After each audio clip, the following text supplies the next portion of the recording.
안녕하세요. 파산관제인 홍현필 변호사입니다. 오늘은 개인파산 교과서를 보는 시간으로 개인파산 제5장 개인파산관제인 사건의 처리 125에서 240쪽인데요.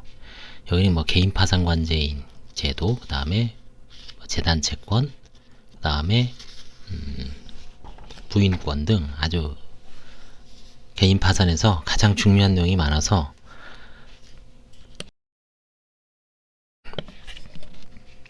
천천히 몇 번에 나눠서 한번 해보겠습니다.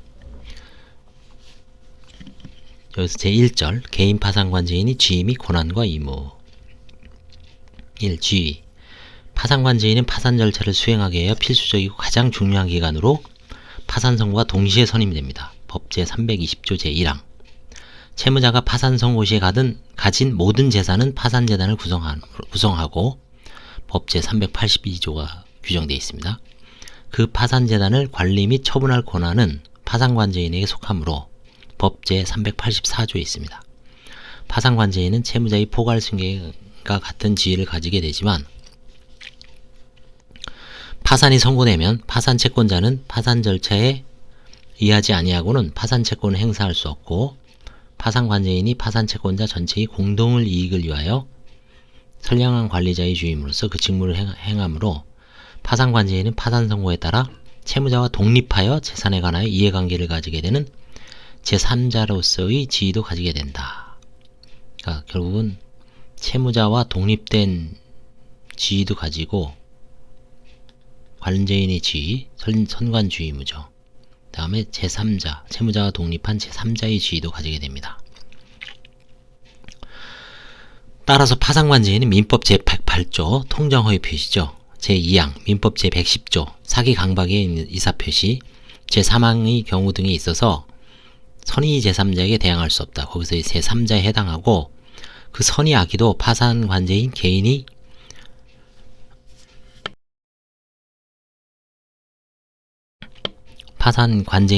선의 악의를 기준으로 할 수는 없고 총 파산채권자를 기준으로 하여 파산채권자 모두가 악의로 되지 않는 한 파산관제인은 선의 제3자라고 할 수밖에 없다. 이게 대법원 판결입니다. 여러 개가 나오는데 대법원은 결국은 파산관제인을 선의 제3자라고 폭넓게 인정하고 있습니다. 또한 파산 선고 전에 부동산에 대한 점유 취득 시효가 완성되었으나 파산 선고 시까지 이를 원인으로 한 소유권 이전 등기를 하지 아니한 자는 파산자단에 속하는 부동산에 관하여 이해관계를 갖는 제3자의 지위에 있는 파산관제인을 상대로 파산 선고 전에 점유 취득 시효 완성을 원인으로 한 소유권 이전 등기 절차의 이행을 청구할 수 없고 파산 채권자로서 파산 절차에 의해서만 그 권리를 행사할 수 있다.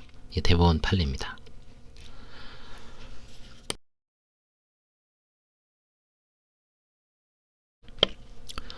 그 다음에 채권 양도의 대항 요건을 갖추기 전에 양도인이 파산한 경우 파산관제인 민법 제450조 지명채권 양도의 대항 요건이 제3자에 해당하는지 여부 파산 선고 후 해제권이 행사된 경우 파산관제인이 민법 제548조 이게 해제의 효과 원성의 부임이죠. 제1항 단서의 제3자에 해당하는지 여부 등에 대해서는 견해의 대립이 있다. 채권 양도의 대항 요건은 그 통지나 승낙이죠. 그래서 거기서 과연 제3자에 해당하는지 그 다음에 이제 해제권이 행사하더라도 선의 제3자에게 대항할 수 없다는 548조가 있죠. 민법 대립이 있다는데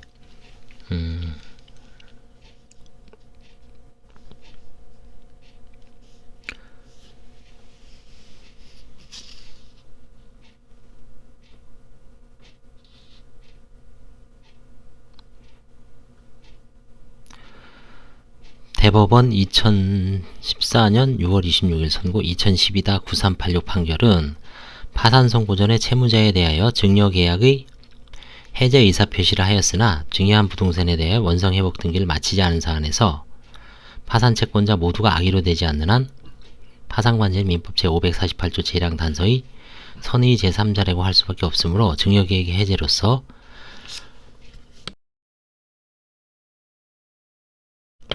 선의 제3자인 파산관제인에게 대항할 수 없다고 하였다. 저도 이런 사안을 한번 해본 적은 있습니다. 요거 지금 2012-9386 뭐 아주 똑같은 사안은 아닌데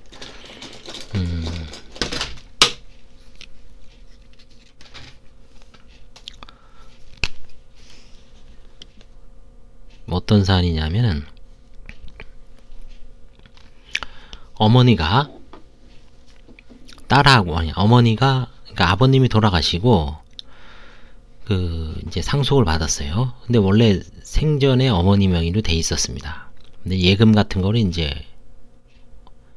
오빠가 아마 가져간 것 같아요. 그래서 어머니하고 오빠, 여동생이 이제 채무자입니다. 그래서 이제 그 예금이나 이런 걸로 이제 오빠가 다 가져가다 보니까 어머니가 인감을 아마 한 10통 이상 띄워주는 것 같아요. 그래서 오빠가 그 상속재산, 망인의 그 예금을 이제 차지하게 됐겠죠. 근데 이제 인감을 띄워주다 보니까 원래 채무자 명의로 생전에 돼 있던 그러니까 채무자가 아니라 모친 명의로 돼 있던 그 부동산이 있습니다. 그거를 오빠가 어떻게 좀 해갈지 걱정이 돼서 채무자한테, 그러니까 파산 선고 한 1년 전입니다. 파산 선고 1년 전에 채무자에게 증여를 했습니다. 부동산을 대지하고 과수원을 전재산이나 마찬가지죠. 증여를 한 상태에서 뭐가 들어왔냐면은 파산됐어요. 채무자가 파산이 들어왔어요. 어머니는 청천벽력이죠. 그때 이제 소송을 냈어요. 변호사를 선임해서. 거기에 뭐라 그랬냐면 딸이 사기쳐서 엄마 부동산을 찾아갔다. 다음에 그러면 민법 그때 관제인은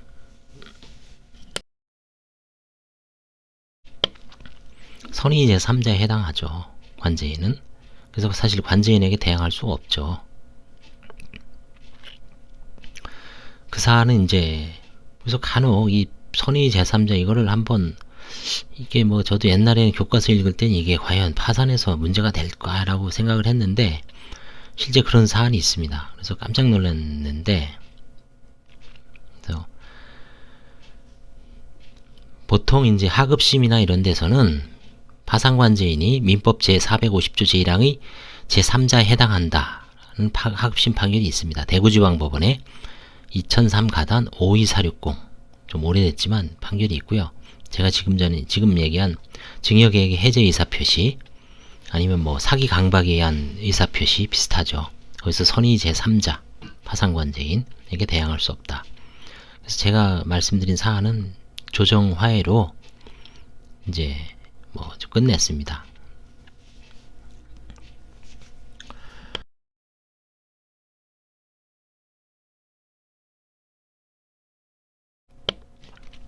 자, 그 다음에 이제 파산관제인의 권한. 파산관제인은 취임 직후 바로 파산재단 소속 재산이 점유에 착수하는 것을 시작으로 파산 목적을 달성하기 위하여 파산 절차상 필요한 일체의 행위를 할 권한을 가집니다. 다만 파산관제인에 속하는 권한은 파산재단에 속하는 것에 하나므로 자유재산에 대한 관리 처분까지 미치지 않는다. 자유재산은 뭐라 그랬죠? 파산재단에 속하지 않는 원래 채무자한테 보유한 재산이죠. 뭐냐면 강제집행이 제한되는 재산. 그 다음에 파산 신청 시 면제재산을 신청해서 면제재산 결정을 받은 재산. 그 다음에 무슨 이유로 파산재단에서 환가 포기한 재산. 이 세 가지는 파산재단에 속하지 않는 자유재산에 관한 겁니다. 그래서 그 다음에 이제 신득재산도 있죠. 파산 선고 후에 채무자의 노력으로 아니면 우연히 복권이 맞았다든지 아니면 상속 같은 거 신득재산이죠. 신득재산, 면제재산, 압류금지재산 요 세 가지를 자유재산이라고 하죠. 자유재산에 대해서는 관제인이 관리 처분할 수가 없습니다. 그래서 관제인의 권한은 파산재단에 속하는 재산의 하나입니다. 적극재산의 관리. 적극재산의 관리에 관하여는 우선 파산재단의 점유관리에 관하여 재단의 봉인. 법인은 이제 봉인을 많이 하는데 뭐 개인 파산에서는 봉인하는 경우는 좀 극히 드뭅니다. 그 다음에 재산가액의 평가. 평가는 이제 다양한 방법을 하죠. 부동산은 뭐 공시지가라든가 아파트는 실거래가, 그 다음에 토지도 이제 국토부에 이제 있는 각종 어떤 뭐 공시지가라든가 여러 가지 시가 정보가 다양해서 그걸로 재산 가액을 평가합니다. 그 다음에 중단된 소송의 수계. 관제인은 수계할 권한이 있습니다. 파산재단의 정리, 수집, 청산에 관한 각종 법률관계의 처리, 환치권, 별채권, 상계권의 처리, 채권의 추심과 소의 제기, 재단의 환가, 부인권 행사, 재단 채권의 변제 등 이런 권한이 있습니다. 그 다음에 소극재산의 관리. 소극재산의 관리에 관하여는 신고채권의 조사와 이의, 이게 채권 시부인이죠. 그 다음에 이제 시부인된 채권에 대해서 파산채권이 확정에 관한 소송에 대한 응소 또는 소의 제기. 그 다음에 중단된 소송의 수계의 권한이 있다. 배당에 관한 권한은 배당에 관하여는 배당 허가의 신청. 그 다음에 배당표의 작성, 제출, 경정, 배당의 공고, 배당의 결정, 통지, 배당 실시, 그 다음에 추가 배당 등의 권한이 있습니다. 채권자 집회에 관한 권한. 제1회 채권자 집회에서의 파산 경과를 보고하고요. 기타 채권자 집회에서 소집 신청. 뭐 예를 들어서 매각 공고를 냈는데 6개월 정도 됐는데 도저히 안 팔린다. 그럼 계속 사건을 방치할 수 없죠. 저도 이번에 이제 하나 강원도 원주 지정면 월송리에 있는 땅이 6개월 동안 안 팔려요. 그리고 1200 이상 가야 되는데 세금이 1000만원 이상 있으니까 1000만원 이상 팔아야 되는데 뭐 맹지기 때문에 안 팔립니다. 그때는 어떻게 하냐면 빨리 채권자 집회를 소집하는 겁니다. 기일 지정 신청을 합니다. 법원에서는 채무자한테 통지하고 채권자들한테도 송달을 해요. 와서 그리고 관제인은 마지막 보고서를 냅니다. 이러이러해서 그 땅은 환가를 포기하겠습니다. 그래서 이제 4월 10일 날 종결되면 그냥 끝나는 겁니다. 그런 식으로 채권자 집회의 소집 신청 권한이 있습니다. 그 다음에 집회의 출석, 보고, 설명, 의견 지술.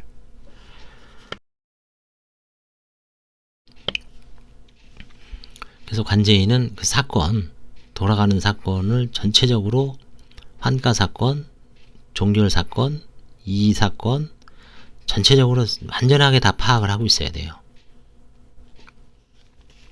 그리고 보조인한테 시킬 거는 잘 나눠서 시키고 본인이 직접 할 거는 또 하고 수시로 피드백을 통해서 전체적으로 사건을 완전히 장악을 해야 됩니다. 그래야지 좀 업무가 쉽습니다. 마항, 면책불허가 사유 조사 보고와 이의신청. 면책불허가 사유 유무를 조사하여 면책신문 기일 또는 의견 청취일에 그 결과를 보고하고 조사 보고서를 법원에 비치하며 면책신문 기일로부터 30일 이내에 혹은 의견 청취일 내 면책 신청에 관하여 이의를 제기한 권한이 있다. 관제인도 이제 면책 신청에 대해서 이의 제기를 할 권한이 있습니다. 이상은 권한이었고요. 그 다음에 이제 그 전에 면책불허가 사유는 저희가 많이 살펴보고 이 지금 책도 교과서에서도 이제 자세하게 나옵니다. 한번 더 자세하게 복습할 시간이 있을 겁니다. 3. 의무. 파산관제인인 이제 권한은 여러 가지가 있다 그랬죠. 의무도 마찬가지입니다. 선량한 관리자의 주의 의무. 선관주의 의무라 그러죠. 약칭으로. 파산관제인은 선량한 관리자의 주의로서 직무를 행하여야 한다. 법 제361조 제1항에 규정되어 있습니다. 이러한 주의 의무 위반과 관련하여 실무상 지적되는 예로는 재단에 속한 추심 가능한 매출금 채권의 회수에 관하여 지급명령 신청 등 적절한 수단을 취하지 않은 채 시효 완성으로 회수 불능되어 전혀 배당을 할 수 없게 된 경우. 그러니까 방치해 놓은 거죠. 빨리 소송을 하거나 지급명령이라도 해서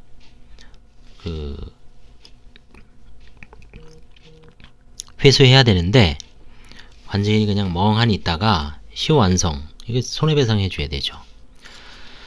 그 다음에 부인권의 유무에 관한 조사 및 그 행사를 게을리하거나, 그렇죠. 부인권은 시기가 있어요. 파산 선고 후 2년, 그 다음에 행위가 있은 날로부터 10년. 근데 이제 이 부인권의 유무에 관한 조사 및 행사를 게을리한 경우에 이제 지나쳤을 때가 이제 문제가 되죠. 반대로 승소 또는 해소 가능성이 없음이 명백함에도 부인권 행사한 경우, 저도 지금 하나 고민하고 있는데 2014년 약 6년 됐어요. 6년 전에, 그러니까 파산 신청할 때는 이제 5년이죠. 지금부터는 6년 전에 채무자가 지방에 있는 아파트를 싹 팔아서 1억을 남겨서 7천만 원을 배우자 명의의 임차보증으로 바꾸고 3천은 뭐 이것저것 썼다 그랬는데, 그 당시에 빚이 한 6천? 나중에 이제 최종 1억이 됐는데 6, 7천 냈는데 이거를 과연 부인할 수 있을 것인가. 그 배우자한테 임대차 보증금을 준 거는 증여죠, 증여. 증여인데 채무 초과인 상태에서 뭐 지급불능도 거의, 왜냐면 그 시점에 바로 회생을 신청하거든요. 지급불능도 회생, 개인회생 사유죠. 그러니까 회생을 했고, 그 다음에 이제 문제는 그 이후에 이제 이혼을 했어요, 완전히. 그러니까 지금은 사실은 남이지만 그 당시에는 부부였죠. 뭐 재산분할로 줬다라고 보기에도 좀 어렵죠. 이혼을 이혼을 하면서 줬으면은 과감하게 환가 포기할 텐데, 애들도 키워야 되고, 뭐 배우자도 먹고 살아야 되죠. 7천 정도면 지방에서 뭐 셋방 정도 얻고 그 정도 수준이잖아요. 이걸 참 지금 고민하고 있습니다. 계속 고민만 하고 있는데 가타부타 이제 결론을 내야죠. 이거를 아예 그냥 과감하게 포기하든지. 근데 이게 포기해도 마찬가지죠. 채권자, 다른 채권자 입장에서 그 왜 포기했냐, 너 맘대로.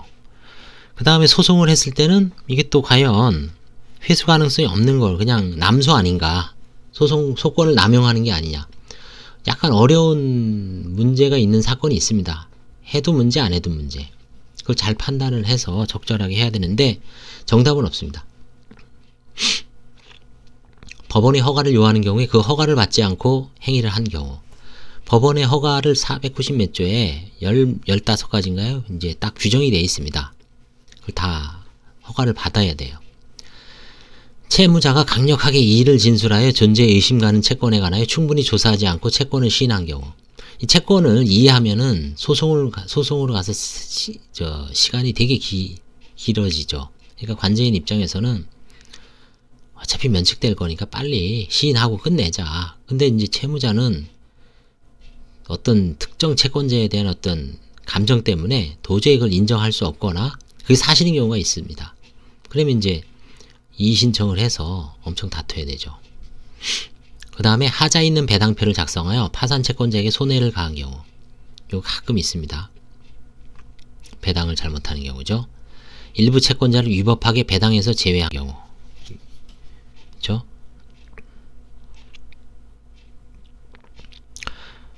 대법원 판결로서는 파산 관제인이 중간 배당 절차를 진행하면서 이의 없이 확정된 파산 채권을 배당에서 배제시킨 경우는 불법행위에 해당한다고 한 사례. 그렇죠. 이거 돈 다 물어줘야 돼요, 사실은. 이런 사고가 나서 문제되는 경우가 실제 간혹 있습니다. 재단 채권인 조세 채권에 관하여 교부 청구가 있었는데도 이를 무시하고 파산 채권자에게 배당한 후 파산 절차를 종결한 경우. 참, 이거 국가에서 문제 삼으면 난리 나죠. 근데 이거를 국가에서 절대 문제 안 삼아요. 누가 문제 삼냐면은 채무자가 문제 삼아요. 채무자가. 왜 그러냐면 파산이 종결됐는데 그 세금을 안 냈으면 채무자는 그 세금이 면책이 안 된다 그러잖아. 그게 평생 짊어져야 되거든요. 나중에 이걸 아는 거야. 관제인이 조세 채권을 갚질 않고 그냥 파산 채권자한테 배당한 거를 알아요. 의무적으로 재단 채권을 먼저 배당을 해야 되는데 깜빡하고 실수를 해서 조세 채권을 배당을 안 하니까 결국은 국가에 대한 세금은 파산 종결 후에 채무자가 부담을 해야 되죠. 이거 문제 삼아서 소송하는 경우가 가끔 있습니다. 이 관제인이 참 요 지금 129페이지 요거는 진짜 아주 조심해야 돼요. 그래서 보조인한테 최초로 시키는 게 무조건 채무자를 채무자를 통해서, 이거 채무자를 통해서 해야 돼요. 채무자를 통해서 국세, 지방세, 4대 보험 요 4가지, 요 3가지는 무조건 체크해야 돼요. 채무자한테 아예 각서를 받죠. 본인이 직접 세무서를 방문하거나 시군구청을 방문하고 4대 보험공단을 방문하게 해서 자필로 아주 기재하게 합니다. 그래서 나중에 본인 채무를 안 갚아줬니 뭐니 딴소리 못 나오게 자필 각서를 받습니다. 거기다가 아주 자필로 본인이 국세 없으면 없음이라고 딱 받습니다. 나중에 문제가 될 때 뭐라 그럽니까? 아니, 당신이 직접 조사를 해서 발로 뛰게 해서 해온 거를 관제인이 세무서에 전화하면은, 아까 뭐라 그랬습니까? 파산관제인은 채무자의 지위도 있지만, 채무자를 관리할 재단을 관리할 권한과 지위도 있지만, 채무자의 입장에서는 제3자예요. 개인정보란 말이에요. 국가에서는 관제인한테 파산관제인이라고 채무자의 과세 정보를 제공할 수 없습니다. 안 알려줘요. 돈 내겠다고 하는데도 안 알려줘요. 국가세무서에다가 채무자 2020파단 몇 번, 이 채무자가 지금 파산 들어와서 저희가 이 사람 관제인인데 국가 세금을 먼저 낼 의무가 있으니까 지금 파산재단이 형성돼서 돈을 좀 납부하겠습니다. 그러니 세금에 관한 체납 정보를 알려주십시오. 그럼 국가에서는 아이고 그렇습니까? 고맙습니다 하면서 채무자 누구누구 부가가치세 1250만원 체납돼 있고요. 소득세 얼마 체납돼 있고요. 그 다음에 시군구청에서 이 사람 지방세, 자동차세 얼마 체납돼 있고요. 재산세 얼마 체납돼 있고요. 4대 보험공단에서는 이 사람 그동안 건강보험료 얼마, 국민연금 얼마, 산업재해보험료 얼마, 고용노동보험료 얼마. 절대로 안 알려줘요. 알려줄 수가 없죠. 개인정보가 차단되니까. 그래서 저는 이제 보조인한테 배당사건이죠. 배당사건은 무조건 1차기 그겁니다. 이거 조사해 오는 거예요. 소송 당하는 경우가 이제 많아서 열심히 해야 됩니다. 관제인도. 어영부영 하다가는 진짜 코베가는 세상이에요. 우리는 법조인이기 때문에 나중에 법조인한테 시비가 걸릴 만한 그런 거 결국은 당사자들은 찾아내죠. 어떻게 해서든. 인터넷을 뒤지든 아니면 다른 사람. 그때 법에 딱 위반되는 행위를 하면 내가 장관 차관이라도 꼼짝없이 걸리는 거죠. 끝나는 거죠. 판사도 마찬가지예요. 그렇죠? 재단채권인 조세채권에 관하여 교부 청구가 있는데도 이를 무시하고 파산채권자에게 배당한 후 파산 절차를 종결한 경우, 의심이 있는 재단채권을 부인하지 않고 변제한 경우, 그쵸? 이것도 마찬가지입니다. 의심이 있는 재단채권 언제 발생했는지, 그 다음에 과세 시효로 소멸되지는 않는지 이거 다 따져봐야 됩니다. 파산재단의 재단채권을 변제하기에 충분한 금원이 있음에도 재세나 공과금을 제때 납부지 아니하여 가산세 등을 부담하게 한 경우, 그쵸? 돈 있으면 빨리빨리 납부하는 얘기예요. 꾸물거리지 말고. 2014년도 10월 달에 대법원 판례가 광주에 있는 그 법인파산관제인이 근로자의 임금을 이자를 제대로 납부지 않은 것을 대법원에서 전원 합의체 판결로 관제인의 행위로 인한 재단채권으로 봤죠. 그래서 관제인에게 그 이자까지 다 지급을 하라, 이런 대법원 판례도 있었습니다만, 그 다음에 채무자의 자유재산을 처분한 경우,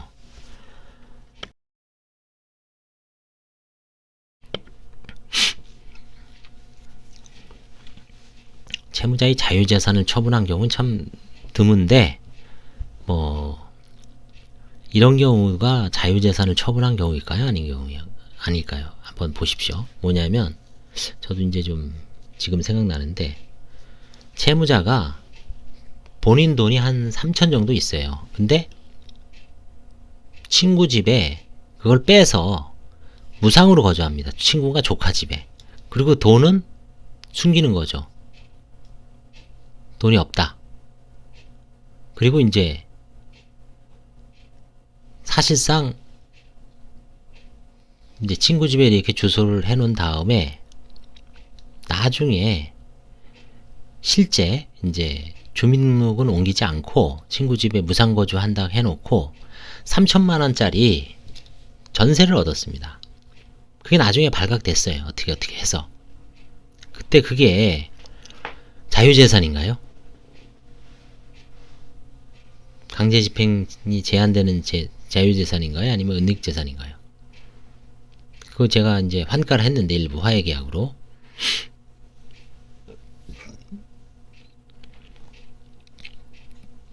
어렵죠.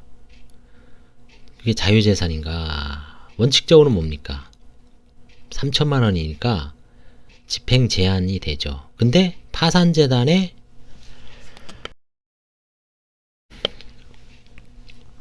자유재산은 파산신청서에 기재를 안 해도 되나요?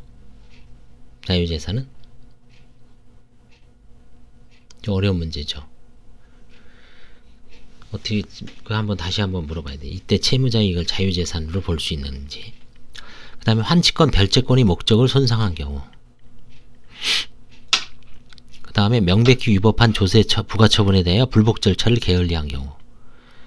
참 이게 조세 부과처분에 대해서도 불복 절차까지 해야 합니다. 이건 행정소송이죠.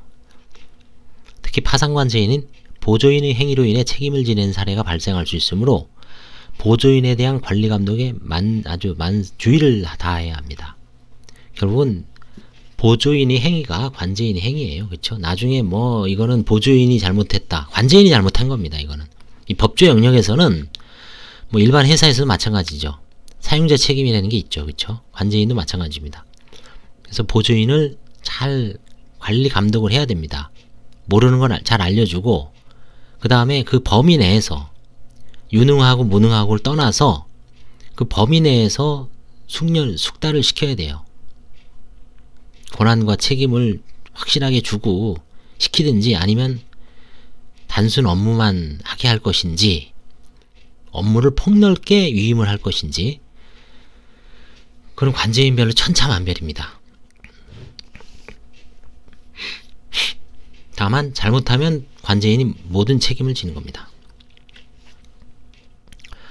다만 파산관제인은 파산재단이 관리처분권에 관하여 재량권을 가지고 있으므로 파산관제인이 업무를 수행하면서 파산재단에 다소 손실을 가져왔다고 하더라도 예를 들어 파산관제인이 부동산을 매각함에 있어 좀 더 나은 가격으로 매각하기 위해 매매 시기를 검토하다가 결과적으로 처음 의도하였던 가격보다 저렴한 가격으로 매각하게 된 경우 이를 두고 곧바로 선관주의 위반이라고 단정할 수 없다. 이게 8항에 나옵니다. 8 각주에 2010-56265 판결. 이거는 법원 파산관제인이 법원이 허가를 받아 임의 매각하는 경우에 그 한가의 방법, 시기, 매각 절차, 매수 상대방의 선정 등 구체적 사항은 파산관제인이 자신이 권한과 책무에 따라 선량한 관리자의 주의를 다하여 적절히 선택할 수 있으므로 파산관제인이 파산재단에 속하는 부동산을 경쟁입찰 방식에 의해 매각하면서 입찰 당시 입찰 공고에 정한 금액에 미달하는 입찰 보증금만을 납부한 최고금액 입찰자를 낙찰자로 정한 후 다음날 입찰 보증금을 추가 납부받아 매매계약을 체결하고 파산법원의 허가를 받은 사안에서 위 입찰 및 매매계약은 제496조 제2항에 정한 임의매각에 해당하므로 입찰보증금 납입하자에 관한 민사집행법의 규정은 이 입찰에 적용되지 않고 낙찰자가 나머지 입찰보증금을 납입한 이상 위 입찰보증금 납입하자가 공정성과 공공성이 현저할 정도로 침해된 것으로 볼 수 없다. 그런 거죠. 사실은 원칙적으로는 예를 들어서 1억이에요. 최저 매각가격이. 아니면 뭐 1000만 원이다. 그러면은 10%를 받아야지 보통 보증금을. 근데 10%면 1000만 원이죠.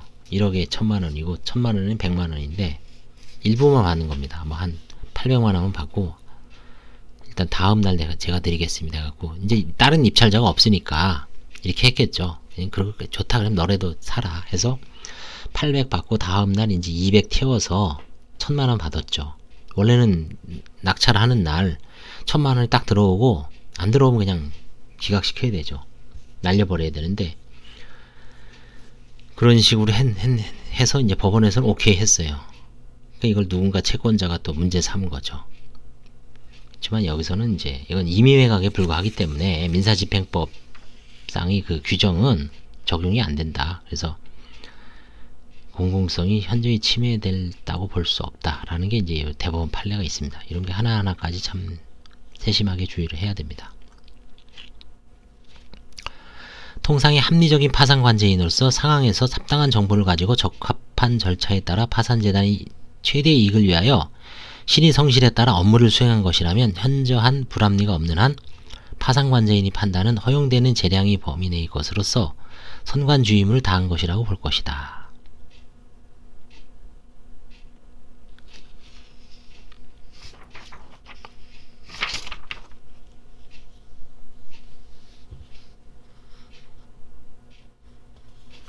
그래서 여기 이제 각주 제가 9번에 보면 이런 게 있습니다. 파산관제인이 선관주의무 의무와 관련하여 파산관제인이 중도에 사임하거나 또는 파산 절차가 종료하여 그 임무가 종료되는 경우 채권자 지폐에 계산의 보고를 하게 되는데 이게 법 제365조 제1항이거든요. 이 채권자 지폐에서 계산 보고가 이의제기 없이 승인되면 파산관제인은 보고한 상행하나요? 채무자, 파산채권자 및 후임 관제인에 대해 책임을 면하게 된다는 견해가 있습니다. 상법 제450줄 유추적용은 임치용 부장님의 파산법 연구 3 박영사 이 책의 144면에 있답니다. 이 내용이. 그래서 파산관제인이 결국은 보고서를 아주 자세하게 쓰는 것보다는 보고서에 빠짐없이 쓰는 게 중요하죠. 모든 사항에 대해서 조금씩이라도 빠짐없이 써서 보고하면 됩니다. 그리고 나서 뭐 채권자가 아니면 채무자가 와서 이의제기를 안 하면 그대로 보고된 걸로 간주해서 거기에 조사가 만약에 빠졌다, 조사를 했다 그러면 끝나는 거죠. 난 이렇게 조사를 했어. 근데 만약에 뭐 조사가 안 된 사항이 있어요. 미진한 사항이. 그러면 아예 안 건드리지 않은 사항이 있을 때는 나중에 채권자가 문제 삼을 수 있죠. 채권자가 선관주의무 위반으로 걸 수가 있죠.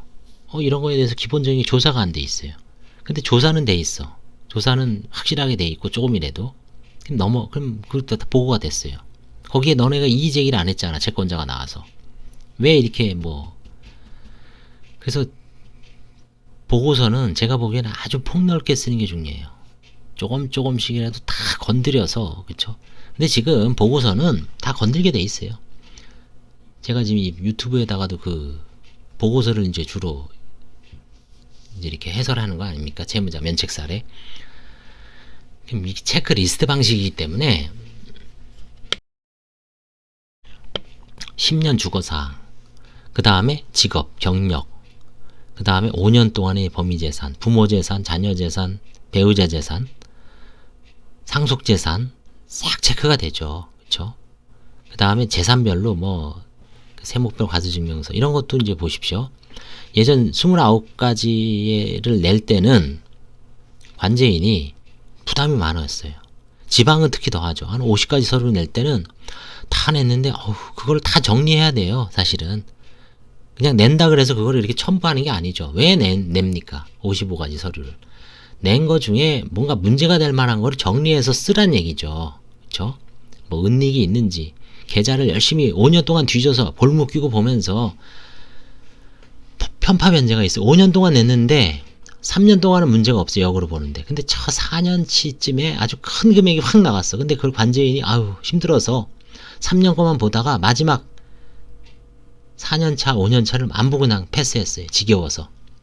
채권자가 이거 뭐냐 문제 삼을 수 있죠. 그래서 이제 지금 2020년 2월 1일부터 14종으로 이제 변경됐죠. 관제인이 조사 범위가 많이 줄어들었습니다. 그건 관제인한테도 선관주의무 위반과 관련해서는 문제 제기할 그 구멍이 작아진 거나 마찬가지. 유리한 측면이 있죠. 그렇죠? 그건 반대로 얘기하면 조사할 게 별로 없는 거죠. 예전에 그냥 부모 재산이 있으면 저게 이제 채무자 측에서 또 혹시 은닉돼서 넘어간 거 아니냐를 또 의심하면서 열심히 부모님이 뭐 했는지, 생전에 뭐 했는지, 장사를 했는지, 아니면 뭐 농사를 지셨는지, 그 취득 시기는 언제인지, 이거 다 일일이 미주알 고주알 읊어야 되죠. 근데 지금은 안 보죠. 안 봅니다, 부모. 상속인 경우에는 보죠. 상속은 뭐 환가가 관련이 있으니까 관제인이 오히려 유리하죠. 언제 돌아가셨습니까? 근데 돌아가실 때 채무자가 상속 포기를 안 하고 상속 협의 분할을 했다. 부인 대상이죠.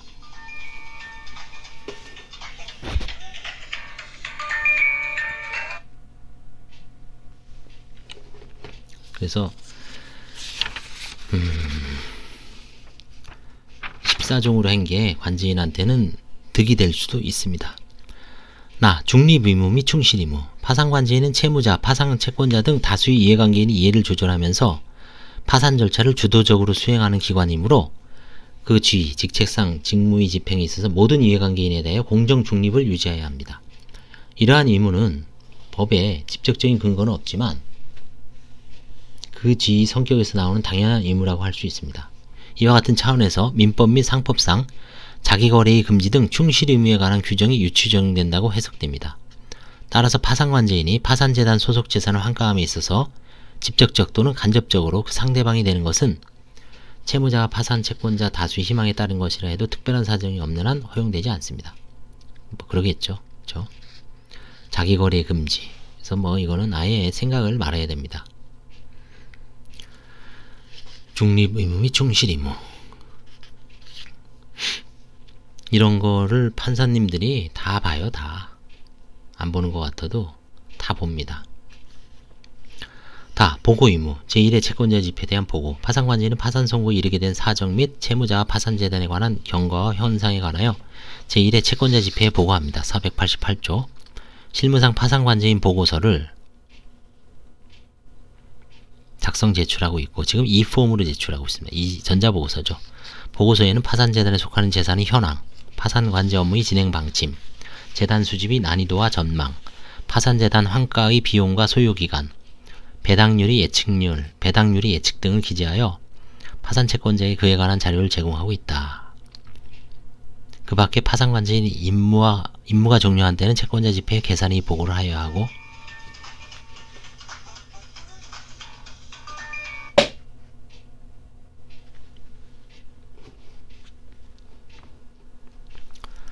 파산재단의 채권자 집회가 정하는 바에 따라 파산재단의 상황에 관하여 보고하게 있습니다. 법 제499조에 정하고 있습니다. 법원에 대한 보고. 법원은 파산관제인에 대한 일반적 감독권을 가지므로 그 감독의 전제로서 정기보고 기타의 형식으로 관제 업무 수행상을 보고를 명할 수 있고 파산관제인이 이 명령에 응하여 보고할 의무가 있습니다. 서울회생법원에서는 개인 파산관제인에게 6개월마다 선임사건수, 환가 및 배당 현황 등에 관한 업무 현황서를 보고 제출하도록 하고 있습니다. 4월하고 10월인가요? 4월, 10월. 지금 이제 이번 달에 해야 되네, 이거. 의무 위반에 대한 효과. 파산관제인이 이 의무를 게을리하면 해임 사유가 되고 법 제364조 제1항. 의무 위반으로 인하여 이해관계인에게 손해를 강요 손해배상 책임을 진다. 361조 제2항. 파산관제인의 의무 위반으로 인한 손해배상 채권은 재단 채권이므로 파산재단도 손해배상 책임을 지고 파산관제인 개인의 손해배상 책임과 파산재단의 손해배상 책임은 부진적 연대 채무의 관계에 있다. 그래서 부진적 연대로 하는 이유가 뭡니까? 채권자를 두텁게 보호하는 거죠. 채권자는 파산재단에서 돈을 받을 수 있고 파산관제인 개인도 이제 손해배상 책임을 져야 됩니다. 그래서 오늘은 여기까지 하겠습니다. 파산관제인이 사건의 처리 중에 제1절 파산관제인이 지위 및 권한과 의무 요거에 대해서 한번 살펴보고 다음에 제2절 파산관제인의 업무 및 법원의 감독부터 다시 시작하겠습니다. 감사합니다. 도움이 되셨다면 좋아요와 구독을 눌러주시기 바랍니다.